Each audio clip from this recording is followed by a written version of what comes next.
All right, you're welcome. It's a fresh day, it's a fresh week, and you're also welcome to the day when there's a new chief of staff in the office of the president. We'll give you a lot more details. My name is Mama Vioso Abwaje. Mine is Roland Walker. And please make sure you get interactive with us the next 3 hours on our social network page and on Facebook. We have a page, Join News on TV, and also a handle on Twitter at Join News on TV. If you want our personal handles, I will have to start with mine. Roland Walker Ghana is my handle on Twitter. And I tweet at Mama V Abwaje. You can get in touch, but you can check out our Facebook page as well. It's facebook.com/Join News on TV. So we are glad we're back on the road again with you. And as always, it's good that you start your day with us. But I want to say thank you to all those who made their way to the Marina Mall on Saturday for the white carpet chocolate splash. It was amazing. We thank you. We'll see you next year. I was there and it was splendid, especially spending time with all of you and also having a lot more chocolates. All right. So we'll come back and tell you what to expect here on the show today. Do stay on. We'll be right back. Oh, we have to start with the news. And President John Dramani Mahama has appointed Minister for Local Governments and Rural Development Julius Deborah as his new Chief of Staff. He will be taking over from Prosper Douglas Barney, who will be appointed as Ambassador Extraordinaire, and a statement signed by the Minister of Communications, Dr. Edward Almanibuama, also announced the reassignment of William K. Abua as an advisor responsible for the reconstruction of NACOB into a commission. He will also assume the chairmanship of NACOB when the board is constituted. Baba Isifo Kamara, a senior advisor for special duties, is the new national security advisor, while Deputy Minister for Works and Housing, Johnny Osei Kofi, also moves to the Flagstaff House as a Deputy Chief of Staff. The statement noted the President's appreciation for the work carried out by all the officials who have exited and expressed confidence in the abilities and experiences of the new appointees. Well, we're told that the President expects the new appointees to be committed to the task of managing the affairs of the Office of the President in order to realize his vision for the economic transformation of Ghana. But why these changes, particularly the new Chief of Staff? Our colleague, who is also our presidential correspondent, Gifty Ando Apia, has joined us on the telephone lines to give us some answers to this. Good morning to you, Gifty Ando Apia. Good morning, Mama. So, Gifty, do we know why these changes, particularly Julius Deborah as the new Chief of Staff? Well, Mama, the statement just came out this dawn, and of course the information has been around a little while. But then I cannot speak to the reasons for the changes, but it will not come to you as a surprise because the Chief of Staff was one of the people who were picked, I think somewhere last week, as those the people who were going out of office. That was last week. So it kind of confirms what happened last week, although there was no official confirmation. And when the news came out, that the Chief of Staff, alongside with Mr. Ben Malo, Atsuguba, who was the Executive Secretary to the President, had resigned, and the information that we got also from the Chief of Staff was that Ben Malo had exhausted his one-year contract with the presidency, and he himself was tipped to have been on his way out. So this kind of confirms what happened last week. I'm sure that as the day goes on, we will be able to get some information as to why these changes, but I think that the presidency will best be the people that tell us why they have made such big changes over there. Do you know if these new changes take immediate effect? It definitely takes immediate effect. Once the statement has come out, it definitely takes immediate effect. What I can say is that this is definitely a thought-through action, and that it is something that they have decided on doing. So I'm sure that the people involved have all had their official communication to this effect, and so it definitely takes immediate effect, I'm sure. All right, we'll have to leave it here. Gifty Ando Apia, our presidential correspondent, joining us on the telephone with this issue. Julius Deborah now the new chief of staff. We'll try to get a lot more insight into these very changes, especially when we know that chief of staffs usually in more developed democracies, and especially also on the continent, are supposed to be very close to the president. Doesn't mean that Julius Zebra is very close to the president that we think, and so we'll get a lot more political scientists to be commenting on the subject. In the meantime, though, we'll have to turn attention on education. Yeah, the West African Examination Council, WAEC, has said that all is set for the inaugural resit of the Basic Education Certificate Examination, the BECE, for private candidates, which begins today, Monday, 16 February 2015. And the BECE resit presents an opportunity to candidates who fail to achieve pass marks at their first attempt and thus missed out senior high school placement via the computerized school selection and placement system to have another go at the examinations. Well, over 1,000 candidates are expected to take part in the examinations at 11 examination centers across the country.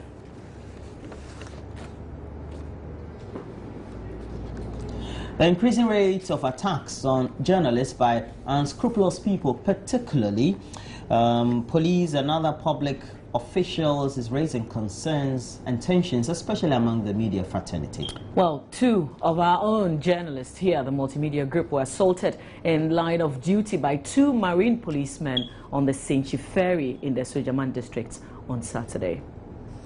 The crew were on duty on the Senchi Ferry after seeking permission from authorities. A scuffle between the police and the driver caught the eye of the cameraman, which angered the policeman named Fatao Django with service number 38205.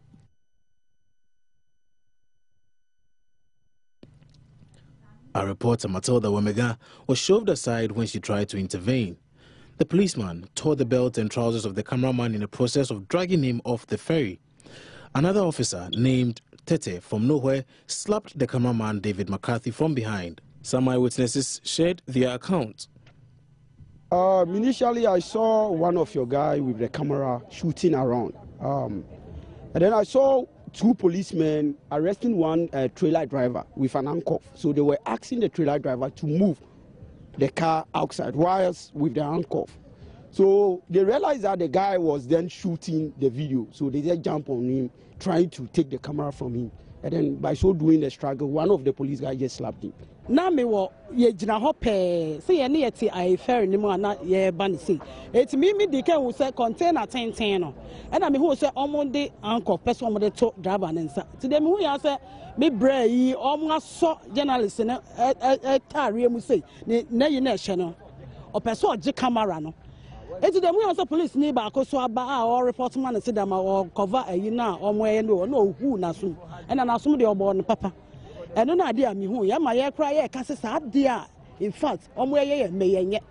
Just so baby cry, yes, argument. That's how the way to so ya message show. It's almost show my buy show once a monk.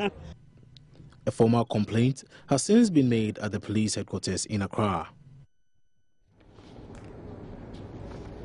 Ebola may not be in Ghana, but the mere fact that it is contracted through contact with body fluids of affected persons have gotten some residents and commuters on the Volta Lake abandoning their life jackets for fear of contracting the disease.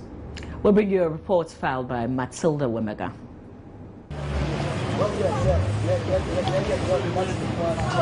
Every year, several lives are lost on the Volta River. Many of these deaths could have been reduced or completely avoided if certain basic safety precautions were followed. One of such safety measures is the use of life jackets on board. The Asafo boat cruiser helps commuters and residents within the Adome and Atimpuku areas to safely travel to neighboring towns. But several of these passengers have refused to wear their life jackets, though provisions have been made. This is the Asafo boat cruiser area where commuters flying Adome, Atimpuku and its environs come to join boat to cross to the other side of the town. For one to gain admission on board, you need to pay only 50 pesos. So far, I'm told this is the most safest way one can cross the river to the other side of the town.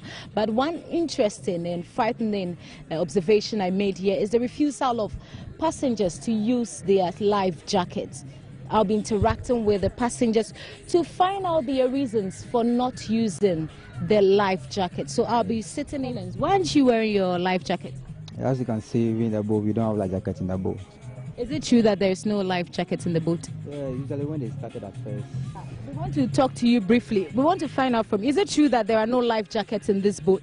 Oh, there's life jacket. If we give them, they said Ebola comes, so they refuse to wear. But do you have life jackets on this boat? Where are the life jackets? Okay, it's inside the boat. Let's see where the life jackets are. But if you have this number of life jackets in the boat and it's been hidden somewhere, how would the passengers know there is a life jacket on board for them to use? Well, if you give them, they refuse to wear, so they throw them away. Because of that, we had it. If you ask them, we give you. If you ask, then you give them. Yeah. When you give it to them, what do they tell you? Some people, they don't like to wear. Some people, we give them, they don't wear. What are the reasons they give you for not wearing? Okay, that one I can't tell. You've been given the life jacket. Yeah. It's been handed over to you. Why aren't you wearing the life jacket? Yeah, look at the life jacket yourself. And now you know the advert about Ebola. Yeah, so it's a bit, so it's a bit scary. Initially we've been wearing, but with the advert on Ebola going on, you see that sometimes you think of what will I gain if I wear this thing, and then maybe definitely life is one. You either be killed by Ebola or you be killed by drowning in the lake. But we know with God is in control. Others could simply not be bothered. They claim to be good swimmers. Yeah, it is their duty to give us the life jacket, and they're supposed to make sure that we are wearing the life jacket before they set off. So if we sit down and then they didn't check it and then they just set off, it is their duty. But did you also bother to ask why they are not giving you your life jacket? Actually, no, because I know how to swim. So if something happens, I can manage it and leave. So if it is his duty and he doesn't want to do his work, I will advise him to do his work. I think the law is that you must wait, but then I believe myself I can swim well, so that's why I'm not worrying it. Meanwhile, the operators say they cannot be faulted. They say the Ebola has come, so they won't use it again. But we try to educate them to use it. And you contact the safety officers around the area here. They came also to educate the people. That's the problem. Ebola is the problem for here. They say Ebola. Ebola is around the area. But we told them that there's no Ebola in Ghana, but they should wear it. Unfortunately, they don't do it. Matilda Pomaga for Joy News. Well, for some passengers, a risk is always a risk.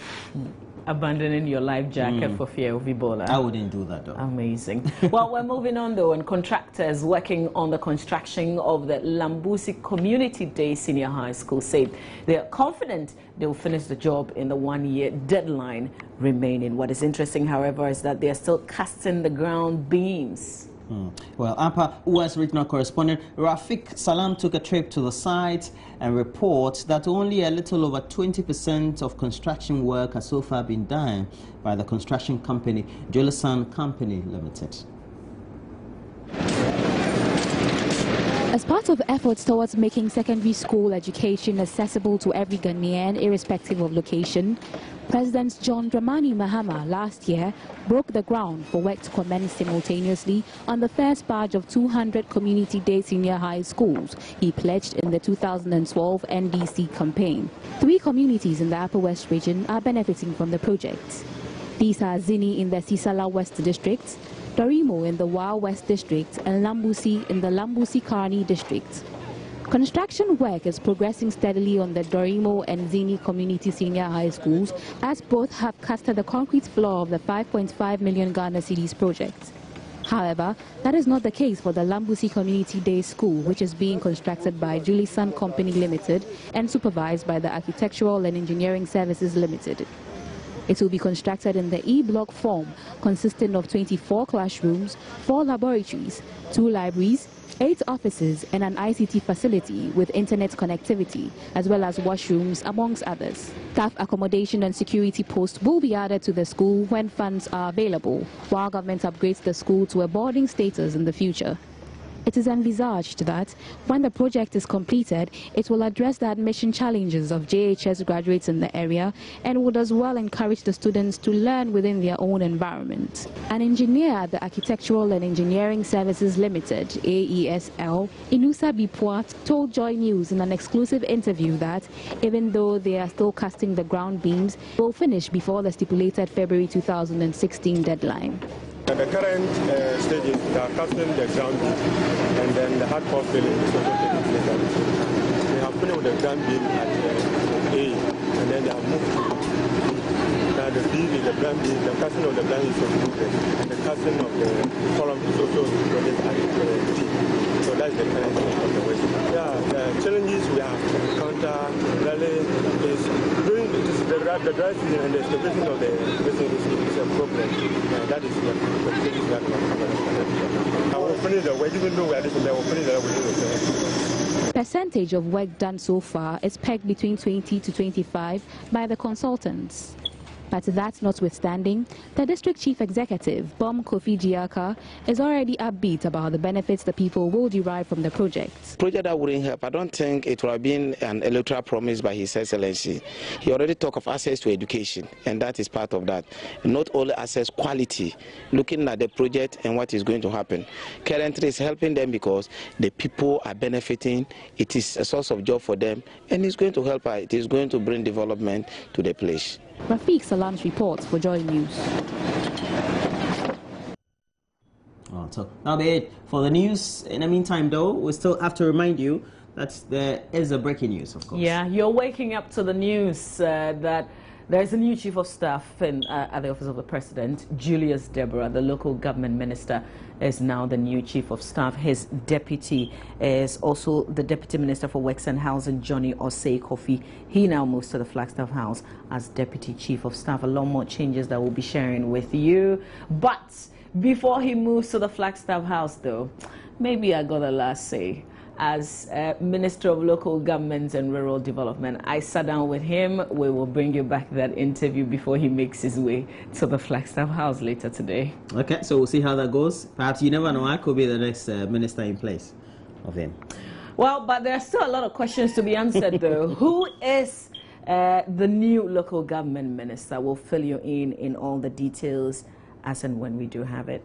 Please always make sure you get interactive with us, and we have a page on Facebook, Joy News on TV, and a handle on Twitter at Joy News on TV. All right, stay with us here on the AM show. We've got a lot more still ahead. We'll come back and tell you what's trending in the newspapers by way of headlines in a bit. Do still.